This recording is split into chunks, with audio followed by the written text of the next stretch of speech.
Everyone assumes the men who served Morgoth were simply the losers of history, defeated, scattered, forgotten. The wrong side of a war that ended with the greatest military victory in Tolkien's mythology. The War of Wrath, the armies of the Valar descending in full divine power, Morgoth broken and cast into the void. The men who served him lost. And losing, most people assume, meant ending. But that's not what really happened, because the men who served Morgoth didn't end. They continued.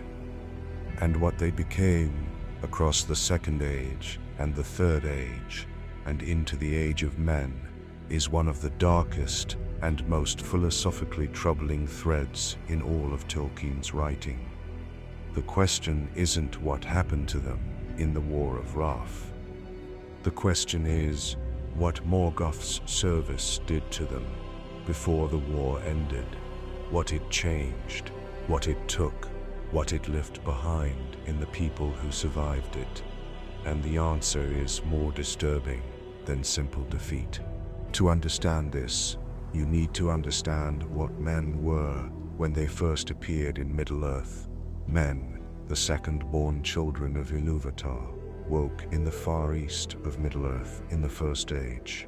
Young, curious, briefly innocent. They encountered the world at a moment when Morgoth had already been working on it for thousands of years, already corrupting its elves, already building his armies, already weaving his influence through the physical structure of reality. Men arrived into a world that Morgoth had partially made his own before they were born. Think about what that means. The elves, the firstborn, had awakened when the world was younger, when the Valar were still actively shaping it, when divine presence was strong, and Morgoth was still being actively opposed by powers that could match him. The elves had context. They had seen the world before the darkness deepened. Men had no such context.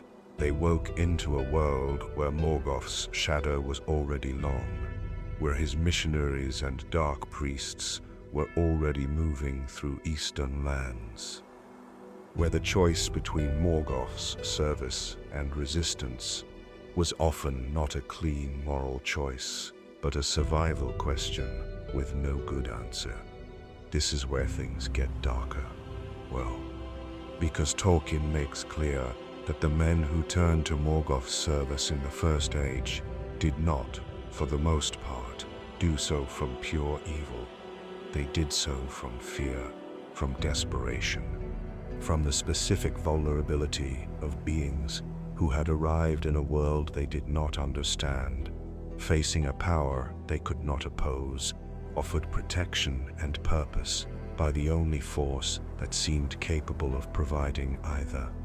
Most people never realized the specific cruelty of Morgoth's recruitment of men. He did not primarily recruit through temptation with power. That was his approach to beings like Sauron, divine servants who could be offered the seduction of their own ambition. With men, he used something simpler and more effective. He used the darkness itself. Men were afraid of the dark. Tolkien notes this specifically. Men were given a mortality that the elves did not have, a death that came from outside rather than from within, an ending that even the elves did not fully understand. And Morgoth, who understood fear better than any being in Middle-earth because fear was his primary instrument, used that mortality against them. He told them the darkness was his. He told them death was under his dominion. He told them the only way to survive, the only way to exist in a world where mortality was the defining fact of human experience, was to accept his lordship. And many believed him, not because they were evil, because they were afraid, and because in the world they had been born into, with no divine guidance available, no history of resistance to draw on, no community of other men who had successfully refused him. His claim was not obviously false. Here is the mechanism that changes everything. Morgoth's service was not like Sauron's service. Sauron enslaved his servants through rings of power, direct, physical, magical domination that created dependency and corrupted the will through an external instrument. Morgoth's domination was different, more subtle, more total, more permanent. Tolkien describes it in terms that most readers miss. He writes that Morgoth put something of himself into the world, into its physical substance, into its darkness and cold, into the specific quality of fear that men experienced in the dark places of Middle-earth. Men who served Morgoth were not simply following orders. They were, over time, being changed at a level below conscious choice. The service was not just political or military, it was spiritual. Each act of service to Morgoth was an act of alignment with the discord that was woven into the world's foundations. Each generation that served deepened the alignment.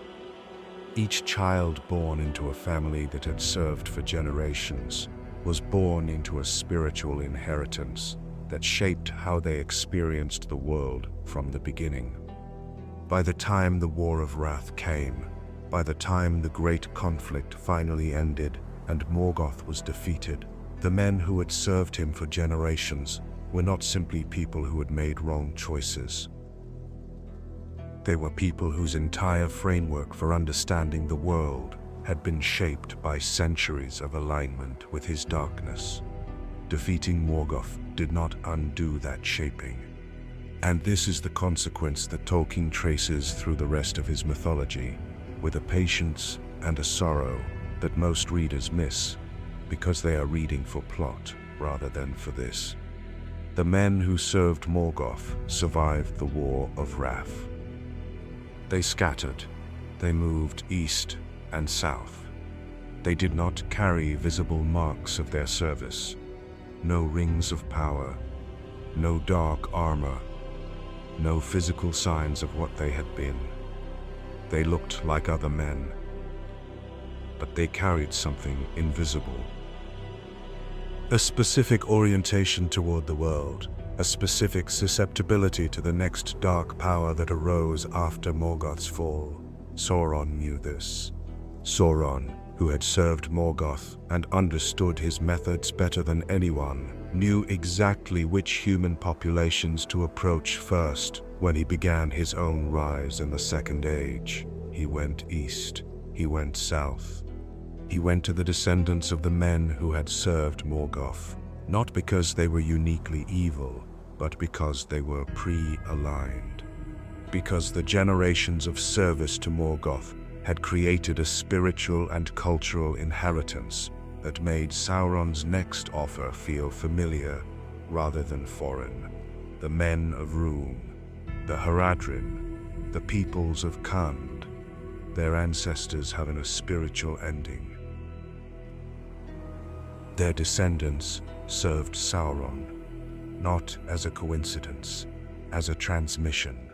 The dark service was passed through generations, the way language is passed, the way culture is passed, the way any deep pattern of understanding the world is passed, not through a conscious decision to continue the inheritance, but through the simple fact of being raised within it. Most people never realized what that means for how we read the men of the East in The Lord of the Rings. When Tolkien describes the Haradrim riding into battle at Pelennor Fields, fierce and dark and terrible under the banners of the Eye, it is easy to read them as simply the enemy, the other side, people who chose darkness. But Tolkien himself pushed back against that reading. In a letter written late in his life, he expressed deep discomfort with any reading of his mythology that made the Eastern and Southern men simply the bad humans, in contrast to the good Western humans. He wrote that the men who fought for Sauron were largely people who had been misled, who were victims of lies going back further than their own lifetimes, whose service to darkness was not a free choice made in full knowledge, but an inheritance they had been born into and never had the opportunity to fully examine. They were, in his own words, warriors of a lost cause, fighting for a master who had never served their interests and never would. The tragedy of the men who served Morgoth is not that they were evil. It is that they were the first victims of a pattern that was then transmitted to their descendants across thousands of years of history. The first generation chose from fear and ignorance. Their descendants inherited the choice, and inherited it, and inherited it again. By the Third Age, the original moment of choice was so far removed from the present reality that it was not even a choice anymore. It was simply the world as these people had always known it. And now we reach the truth that Tolkien embedded in this story and almost never stated directly. The War of Wrath ended Morgoth's physical presence in the world, but it did not end his influence, because his influence was not stored in his physical form. It was not in his fortress, or his armies, or his dark servants who could be defeated and scattered. It was in the men he had shaped, in the cultural and spiritual inheritance he had created in human populations across the First Age.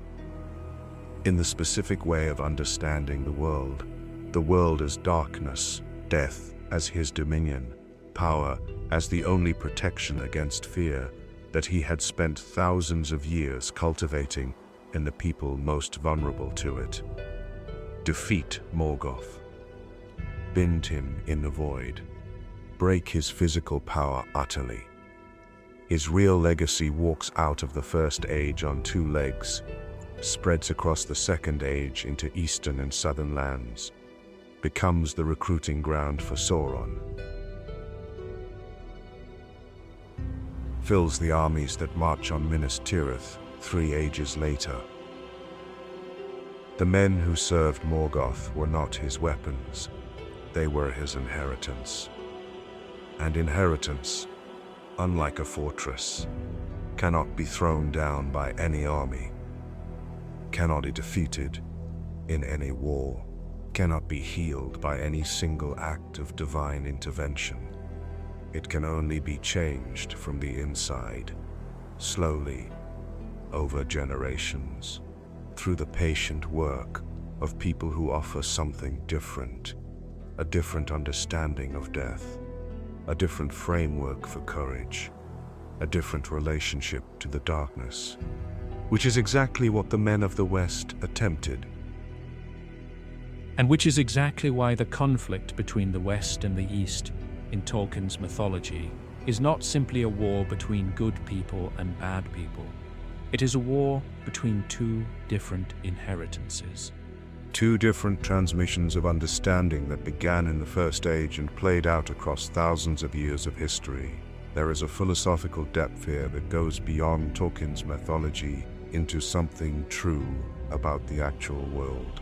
The most durable form of domination is not physical, not military, not political. It is the domination of a framework, the installation of a way of understanding the world that makes the dominated people unable to fully imagine alternatives. That makes the oppressor's claims about reality feel like reality itself, rather than claims. That is transmitted through culture and family and story and fear, until it becomes invisible, not recognized as a domination, but simply experienced as the way things are.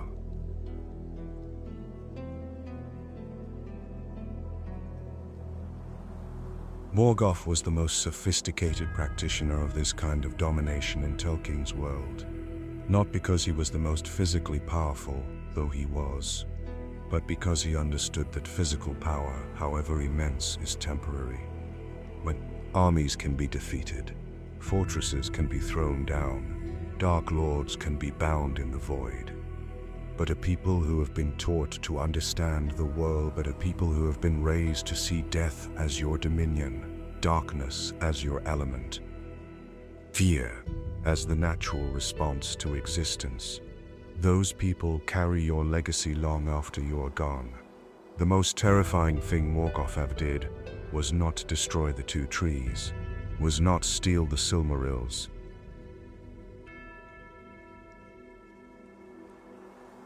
was not raise the mountains of shadow around Mordor. It was teach the first men to be afraid, and then offer himself as the answer to that fear. Everything else followed from that. The age of men has begun. Morgoth is gone. Sauron is defeated.